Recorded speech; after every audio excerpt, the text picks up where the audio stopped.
What's up guys, it's your favorite Q coach. Welcome back to another video. In this video, you probably heard from people like, hey, if you swing way into out or if you tilt like crazy, that's going to be a bad thing because you're going to hit a lot of blocks, you're going to hit a lot of hooks.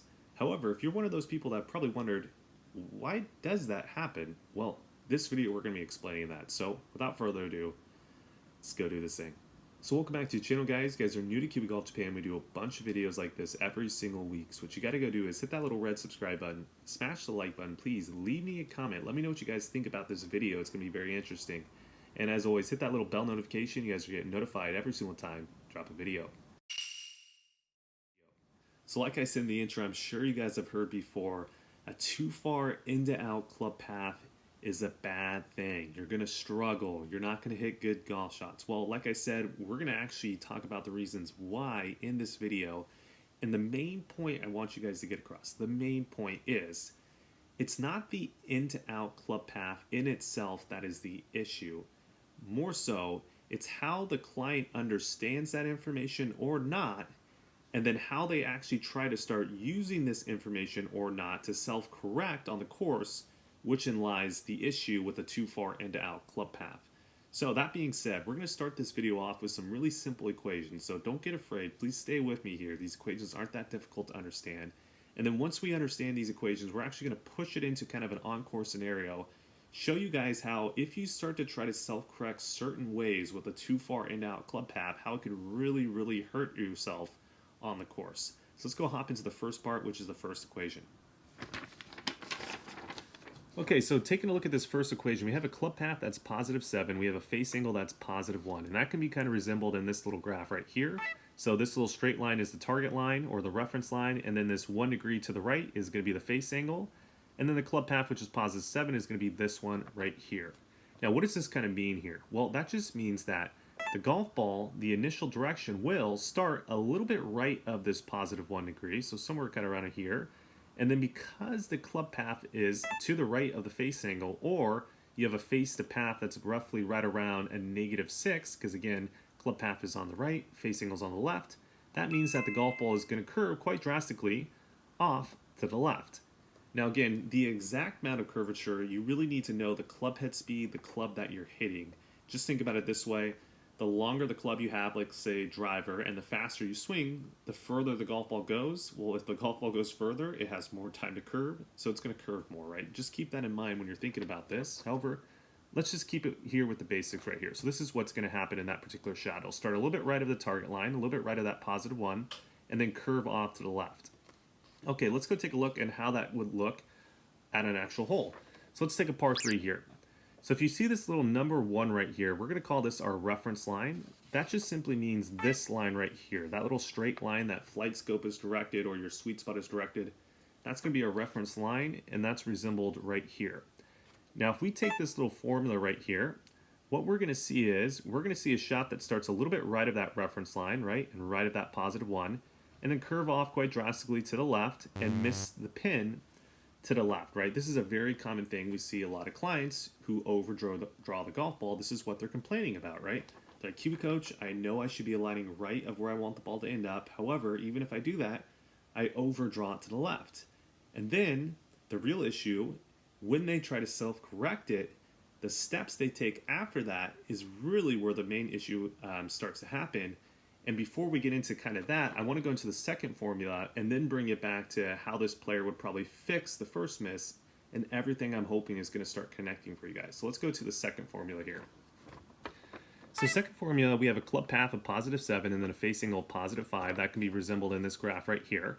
So again, this just means now that the golf ball is going to start a little bit right of that +5.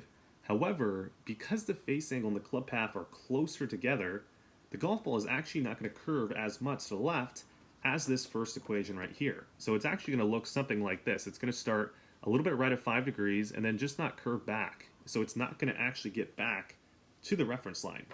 Now, why is this important? Well, this is important because the client who typically makes this first miss where he misses it left of the green, what they do on the next shot is they tend to now move their reference line from this point to, let's say, over here at the bunker. Why do they do that? Well, it's pretty common sense. If I'm missing the shot left, well, why don't I aim more right to start? And that's where a lot of you guys start with. However, the issue is, most of the time as well, my clients also tell me they're trying to keep the face angle more open. They're not trying to point the face left, because that's another kind of common sense thing to do. If I'm hooking it, try to do this, and then this is what happens. They end up getting this equation. So let's go see how this equation works out when we change the reference line and align more right, and then see what shot you're going to get. So let's take a look here. So our reference line is going to be here. Now, are going to have the starting line a little bit right of that 5 degrees, and then also because the face and path are really close to each other, we're actually going to shot that doesn't curve a lot, and we're going to get a shot that ends up here way right of our green. And this in lies the two-way miss that everyone talks about. And it's not, let me say this again, it's not the club path being too far in to out. That is not really the real reason why this player is struggling with two-way miss. It's more so their understanding of this and how they corrected, which made this too far into out path become an issue for them, right? So let's go break down maybe how this player could have actually changed their, or corrected their miss. So what I would recommend first off, if we were to actually try to change our reference line all the way over to this bunker, that could be an option. I'm okay with that. If we're going to do that, however, let's not also try to change the face angle, right? Let's try to, if anything, keep the same face angle. Because if we keep the same face angle with this, now the golf ball actually would have curved towards the flag, and we would have been happy. We would have been like, yay, Kiwi coach, you fixed me, right? Now, if you don't want to do that, and let's say you want to keep the same reference line, then maybe you can get an equation that's similar to this. And if anything, now you're going to get shot number 3 right here, which means the ball would start obviously a little bit right of that 5 degrees, not quite draw back to the reference line. However, this time now, you're actually hitting the green, right? So that could be maybe another alternative on how to fix it. Which one is better than the other? Well, it really kind of depends on your personal experience and your personal experiments and which one you find to actually have a better percentage of pulling off on the course, right? That'd be the better way to think about it. However, what is the overriding theme here? Well, even though I had a too far in to out club path, that in itself is not the reason why a too far in to out club path is bad. It's because the decisions that you made to correct it were really the part that was bad about the too far in to out club path. So if you can understand what's going to start happening when you start moving your face angle closer to the club path, or if you don't do that, if you can understand that, you're going to start being able to align on the golf course a little bit more effectively. And then if you do start getting certain shots, you'll have a better understanding of why those shots happen. It wasn't because it was just some mystery god, the golf god, just cursing you that day. It's because you weren't controlling your face path, and most likely it was because you didn't have the understanding of this in the first place to be able to kind of self-correct effectively.